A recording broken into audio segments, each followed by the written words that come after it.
नाज़रीन, MT global foundation की जानिब से अंदरून सिंध ज़िले सजावल में फूड डिस्ट्रीब्यूशन मुहिम का आगाज़ किया गया है। एमटी ग्लोबल फाउंडेशन एक कैनेडियन तंजीम जो पाकिस्तान में देही बरादरियों को बाख्तियार बनाने के लिए वक़फ़ है।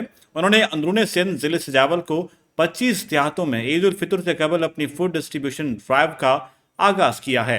एमटी की रमज़ान फूड डिस्ट्रीब्यूशन ड्राइवर ने अंदरून सिंध के गरीब देहातों और ख़ानदानों को इंतहाई ज़रूरी खुराक की इमदाद फराहम की गई। इस मुदाखलत का मकसद खुराक की हिफाजत के लिए तवील मुद्दे तक हल कायम करने के लिए मकामी शराकत दारों के साथ मिलकर काम करते हुए भूख की फौरी खदशात को दूर करना है। एमटी ग्लोबल फाउंडेशन के चीफ ऑपरेटिंग ऑफिसर साद हसनैन ने इस मुहिम की कामयाब नफाज पर अपने ख्यालात का इजहार किया।